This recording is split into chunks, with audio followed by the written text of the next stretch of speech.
Salut tout le monde, aujourd'hui on se retrouve dans une nouvelle vidéo et aujourd'hui on va parler d'un autre classique, d'un très grand classique qui n'est autre que le Kingdom Come. Que d'ailleurs on vous avait montré la toute première fois dans la vidéo Paris Comics Expo puisqu'on l'a acheté là-bas. Voilà. Tu le cherchais depuis un bail, depuis un bail. Très longtemps. Et en fait on l'avait jamais trouvé en fait. Alors dans les comic shops il y en avait, enfin un qui traînait, mais bon dans un état un petit peu pitoyable. Voilà. Donc disons qu'on l'avait pas pris et après même sur internet hein, il est pas trouvable et puis sinon il est au même prix que le neuf. Donc du coup on en a profité à la Paris Comics Expo, on en a vu plein, du coup on en a pris un et on a bien fait parce que du coup voilà, il est vraiment super. Il y a énormément de choses à dire, il est... Oui. Donc c'est parti. Voilà. Donc comme vous pouvez le voir, donc, il s'agit donc de l'édition de chez Urban Comics. Donc il s'agit bien sûr d'un DC essentiel. Alors il y a en tout 336 pages, sachant que l'histoire ne fait que 216 pages. Tout le reste en fait c'est que du bonus. Donc en tout je crois qu'il y a plus de 120 pages de bonus. Voilà, le livre est en gros partagé en deux, donc moitié histoire, moitié bonus. Et bien sûr, vous pouvez retrouver au scénario Mark Waid et au dessin Alex Ross. Donc voilà, je pense que tout le monde connaît Mark Waid et Alex Ross parce que c'est quand même des grands noms du comics tout simplement. Mark Waid qui est vraiment un excellent scénariste, mais vraiment.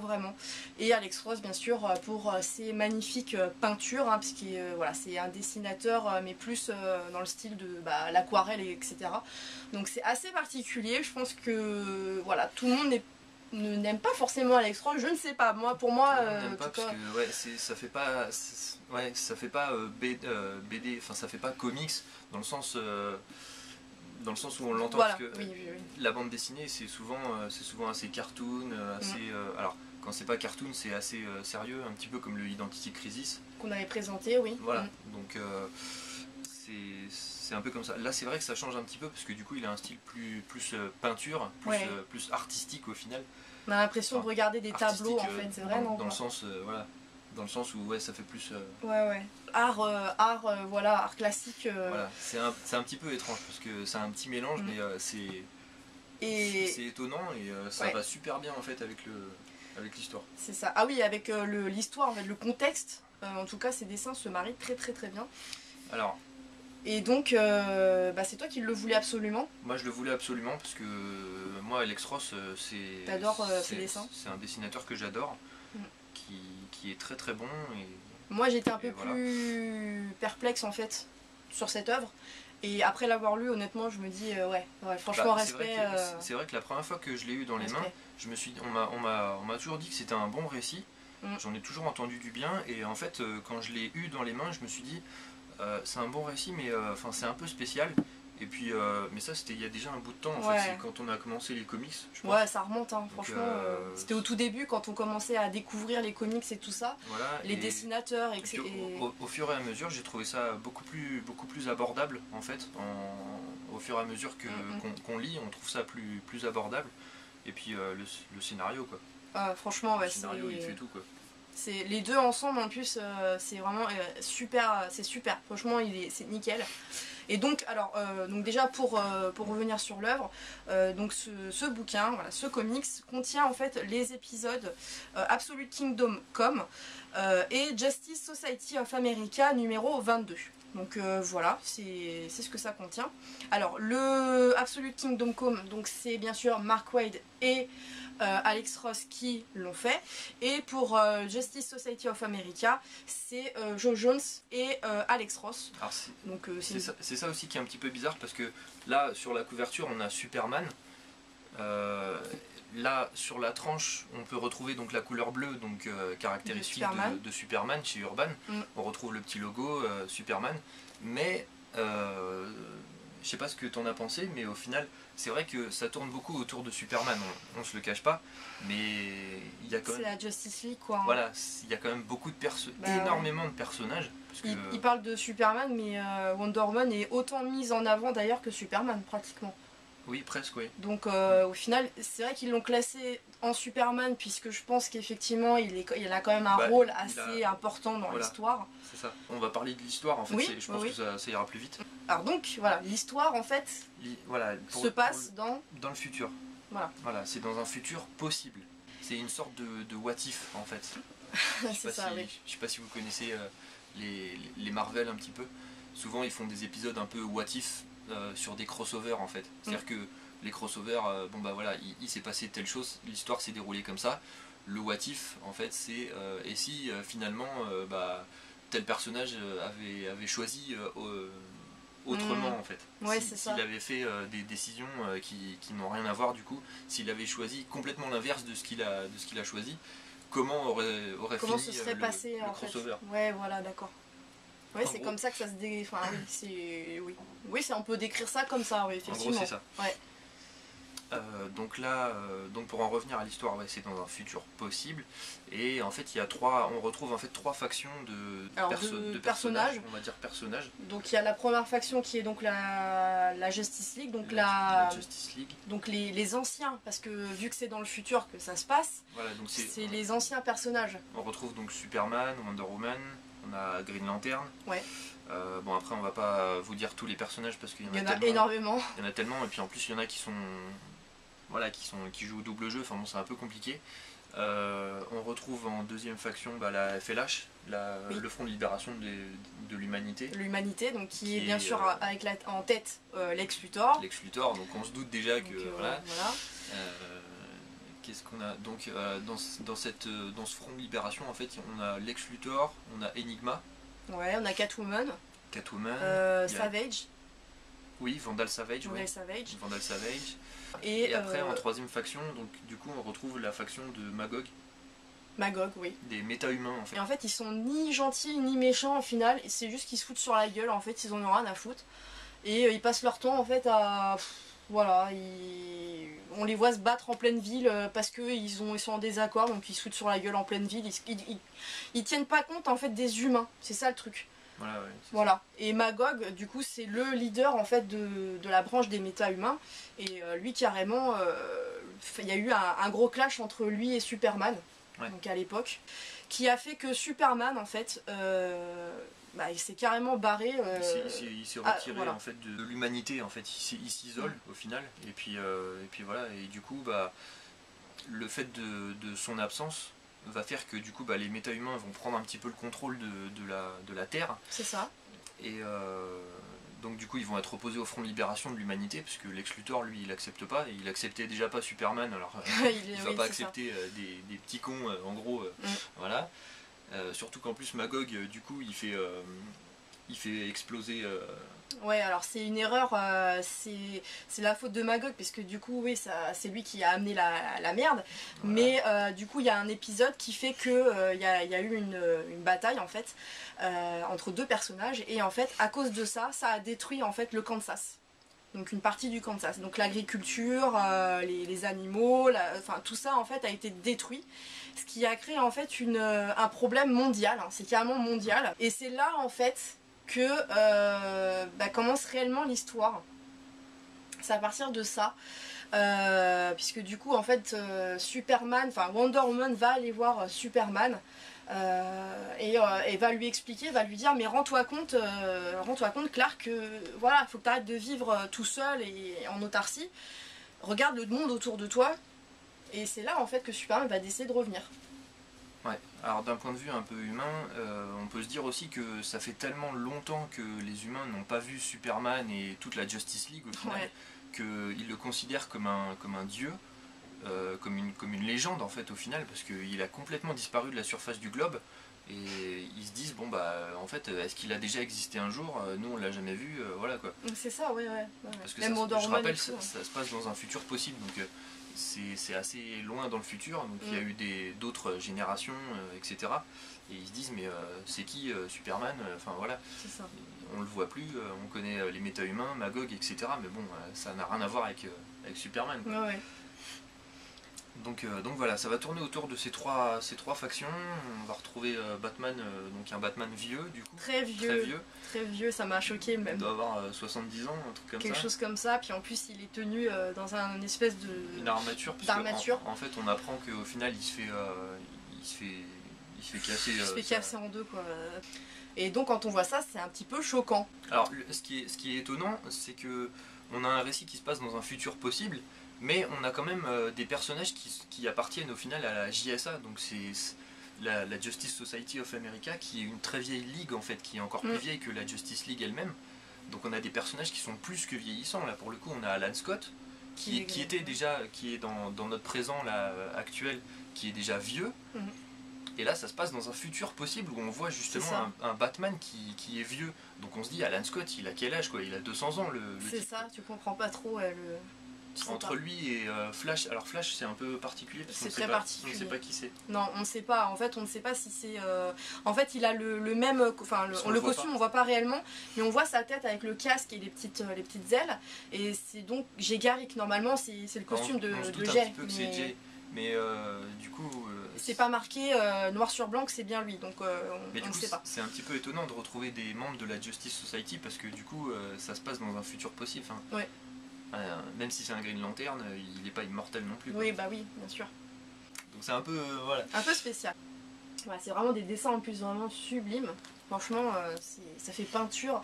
Et on voit les différentes factions, on voit l'histoire se dérouler via les yeux en fait du pasteur, enfin du prêtre. Du prêtre, ouais. Du prêtre et le spectre. Voilà, oui. Et du spectre, donc ils sont deux en fait. Voilà, le spectre en fait va venir voir ce prêtre là, bon, pour une raison particulière. Voilà, pour une bonne raison. Alors le prêtre en fait a des visions, donc il voit le futur. C'est ça. Et il sait qu'il va y avoir une apocalypse. Donc il décrit ça comme une apocalypse. Ouais. Et donc le spectre en fait va venir à lui, c'est ça, il va venir à lui et lui dire mais en fait t'es pas fou, parce que le prêtre croit qu'il est complètement déglingué et tout ça. Et lui dit non t'es pas fou et tout, je vais t'emmener, voilà, je vais t'emmener à différents moments en fait, on va suivre la continuité et pour te montrer en fait tous les personnages qu'on va suivre, donc les différentes factions. Et pour voir justement si tes visions, en gros c'est ça, pour voir si tes visions sont correctes. Et effectivement, voilà, le prêtre se rend compte que ce qu'il voit, ce qui est en train de se dérouler au fur et à mesure de l'histoire, bah, c'est vraiment ça. Et il se dit merde, il va vraiment y avoir une apocalypse quoi. Alors ce qui est marrant dans la narration, en fait, c'est qu'on n'arrive pas à distinguer si c'est si c'est vraiment un présent qui est en train de se dérouler ou si c'est un futur. Probable au final, et c'est ça qu'on n'arrive pas à même à la fin du livre, je ne sais toujours pas en fait si ça s'est vraiment déroulé ou si c'était qu'un rêve. Ou si c'était qu'un rêve. C'est ça je sais pas trop. Enfin, je pense que ça s'est vraiment pour moi ça s'est vraiment déroulé quoi, parce que vu comment c'est fait, on se doute que apparemment ça s'est bien passé. Ouais. Mais la façon dont c'est décrit avec le spectre et tout ça qui voyage on dirait qu'il voyage à travers le temps et non pas qu'il vit l'instant présent en fait. C'est ça qui est un peu troublant. C'est cette... alors le spectre, pour l'anecdote, c'est un personnage cosmique, donc oui. C'est une entité... Voilà, et il peut se déplacer à travers le temps, l'espace. Oui, c'est ça, il peut faire tout ce qu'il veut. Et on sait pas trop en fait, c'est un peu troublant. Cette vision-là est un peu spéciale. C'est que cette partie du scénario qui est un petit peu. Oui. Voilà. Mais il n'y a pas de retour dans le temps, il n'y a pas d'univers parallèle ou je ne sais quoi. Ça reste simple à lire. Très simple. Pour le coup. Ouais, je remets un petit peu les choses dans l'ordre pour. Parce que moi qui galère par exemple avec Flash, avec tout ce qui est univers parallèle, machin et tout, moi c'est un truc, j'ai trop du mal avec ça. Et voilà, pour le coup, ça glisse tout seul, quoi, il n'y a pas de souci. Donc voilà, et en fait, du coup, on suit les événements au travers de ces deux personnages. Ce qui est marrant, encore une fois, dans la narration, c'est que c'est pas une narration où on suit tout le temps les super-héros. En fait, on va suivre le prêtre au final, et on a une version Enfin, on a une vision plutôt du prêtre qui est très humaine au final et même très limite biblique au final. C'est biblique par contre. Ça reste un prêtre Donc voilà, la religion est quand même présente dans ce comics, on va pas se le cacher non plus. Donc il y a forcément des références à l'Apocalypse de la Bible, etc. Du coup, voilà, Superman, comme on vous disait, revient sur le devant de la scène, même la Justice League en entier revient sur le devant de la scène. Et du coup ça va mal se goupiller, quoi, tout simplement, puisque du coup la Justice League veut en fait parquer, on va dire, les méta-humains dans une sorte de prison de goulag, quoi. Ils appellent ça le goulag d'ailleurs, hein, carrément à l'intérieur, pour les contrôler.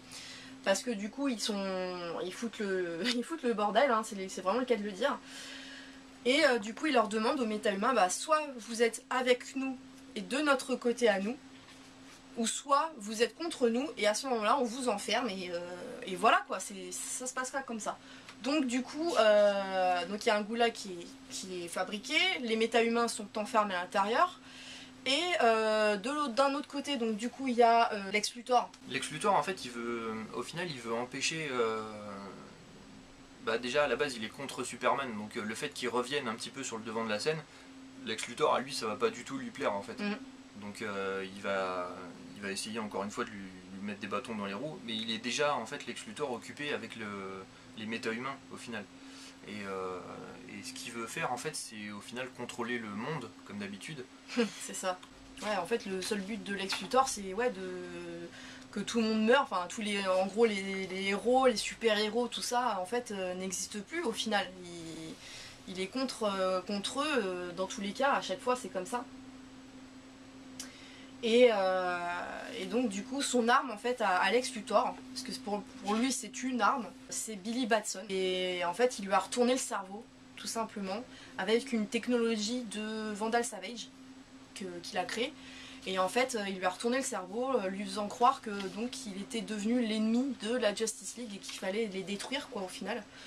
Donc voilà, et du coup voilà, Batman va s'introduire à l'intérieur du front de libération de l'humanité. Pour justement être sûr et certain que c'est bien Billy Batson qui est là. Et quand il va le découvrir, du coup il va s'en prendre à Lex Luthor. Donc il va démanteler un petit peu le réseau, hein. C'est Batman qui va carrément démanteler le réseau de Lex Luthor. C'est ça. Et Billy Batson en fait va se rappeler qui il est réellement. Donc il se rappelle qu'il est Shazam. Captain Marvel. Enfin qu'il est Captain Marvel. Parce que Shazam du coup on le voit aussi, hein. C'est le sorcier qui lui donne ses pouvoirs. Pour lui, donc pour Captain Marvel, il doit détruire absolument la Justice League et plus particulièrement Superman, puisque c'est le seul en fait à pouvoir le détruire. Et donc il va y avoir un combat dantesque, puisque du coup d'un côté les méta-humains se retournent, se foutent un super bordel dans le goulag, veulent à tout prix en sortir, ne veulent plus être enfermés. Alors en fait Lex Luthor, il ordonne en fait à Captain Marvel d'aller faire une brèche au final dans le goulag, parce que le goulag en fait il a été créé par Mister Miracle, qui est en fait un prisonnier d'Apocalypse. C'est un héros en fait qui arrive à se sortir un petit peu à la Houdini de tous les pièges en fait, tous les pièges, les labyrinthes, etc. Voilà. Donc là en fait c'est lui-même qui a créé le goulag, donc personne ne peut en sortir à part lui au final. Sauf que lui il est déjà dehors, donc il s'en fout, il est avec la Justice League et voilà. Donc personne ne peut sortir de ce truc là à moins qu'il y ait quelqu'un qui vienne casser le goulag de l'extérieur. Et c'est pour ça que Lex Luthor en fait lui voulant le chaos et le pouvoir, lui il ordonne à Captain Marvel d'aller casser justement le goulag, faire une brèche dedans pour que tout le monde puisse sortir. Voilà, ouais. Et ça fout le bordel parce que du coup les méta-humains s'en rendent compte et du coup ils pètent tout, ils veulent se barrer de là, quoi, et voilà, ils s'en rendent compte. Et au final il arrive à ses fins quand même. Il y a Superman du coup qui arrive un petit peu à la bourre, hein, et il arrive sur ses entrefaits et au final il essaye de les arrêter, quoi. Voilà. C'est une page assez importante que je voulais montrer. Voilà, on voit en fait le prêtre avec le spectre. Le spectre qui est... alors le prêtre, la première question qu'il demande c'est est-ce que vous êtes un ange? Donc voilà. C'est un ange de la vengeance, quoi. Un ange de la vengeance et de la mort. Plus ou moins de la mort. Voilà. Donc en fait voilà l'histoire globalement. Voilà, globalement, on ne va pas trop rentrer on va pas non plus tout décrire dans les détails, à Z. Mais globalement c'est ça, et du coup l'apocalypse qui était donc prévu, c'est justement ça. C'est cette fin en fait qui se produit, c'est-à-dire que tout le monde se fout sur la tronche, et que comme je disais, l'État américain se sentant obligé de faire quelque chose, parce que ils ont des pouvoirs mais de fou, donc ils se disent si on n'arrive pas à les contrôler, c'est la misère. Donc ce qu'ils font, c'est qu'ils envoient 3 missiles nucléaires en fait sur la zone en fait où tous les héros, les méta-humains se trouvent, et donc voilà. Donc ça va se terminer comme ça, donc c'est moitié apocalypse, moitié ça se finit plutôt pas trop mal, on va dire ça. Et ça se finit bien à moitié, parce qu'il y en a beaucoup qui meurent au final. Quand même, ouais. Et donc on voit par la suite une petite page en fait où c'est le futur, mais alors le futur, en fait il y a 2-3 pages pour montrer, donc c'est l'avenir en fait. Donc il montre l'avenir donc sur plusieurs décennies. Donc sur 200 ans, 500 ans, 1000 ans, etc. Donc voilà pour globalement pour l'histoire, comment ça se déroule. Et donc ensuite ici on a tout ce qui est donc bonus, donc les remerciements donc, par Mark Waid et Alex Ross. Et après vous avez tout en fait sur les personnages, donc il y a les croquis, donc plein de croquis, des différents personnages qu'on peut rencontrer dans ce comics. Avec bien sûr des petites anecdotes en fait sur le personnage. Et ensuite vous avez toutes les différentes factions qui sont regroupées. Donc voilà, vous avez par exemple ici Green Arrow. Donc, voilà, on voit aussi les Minutemen. Alors les Minutemen, c'est pas les Minutemen qu'on peut voir dans Watchmen, hein, c'est encore autre chose. Vous avez une galerie d'illustrations également avec toutes les couvertures. Donc là par exemple, comme tu montrais tout à l'heure, le prêtre et le spectre qui est juste là, qui est juste sublime aussi. Donc là vous avez la guerre en fait qu'on voit à la fin, où ils sautent tous dessus. Voilà, avec le petit crayonné et tout ça. Donc voilà, toute la fin, c'est comme ça, c'est plein d'illustrations, de croquis, d'explications. Donc c'est plutôt pas mal, puisqu'il y a quand même pas mal de pages en plus sur ça, sur les bonus. Et c'est plutôt intéressant. Donc un post-face de Clark Ross, donc qui est juste là. Et ce qui est très intéressant également à montrer, que je vous montre tout de suite, c'est l'arbre généalogique. Donc qui est assez balèze. Pour comprendre, en plus ça a l'air plutôt bien décrit, puisque vous avez la légende ici, donc pour bien savoir en fait qui est quoi, donc c'est plutôt sympa. Il y a énormément de monde, c'est là qu'on se rend compte en fait qu'il y a beaucoup de personnages dans cette histoire. Donc c'est plutôt sympa en plus d'avoir fait un arbre généalogique pour savoir un petit peu où ça se situe. Donc voilà, donc pour Kingdom Come. Voilà, donc globalement c'est vraiment très bon, très bien dessiné aussi, et l'histoire elle est juste excellente, très bien écrite jusqu'au bout.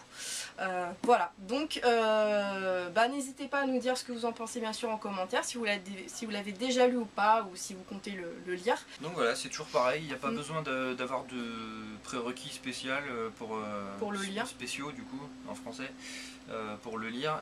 Voilà, n'hésitez pas à nous laisser un commentaire, on se fera un plaisir de vous répondre si vous avez des questions, la moindre question, voilà. En tout cas ça nous fait plaisir, n'hésitez pas à liker la vidéo si ça vous a plu, et on se retrouve la semaine prochaine. Salut! Salut!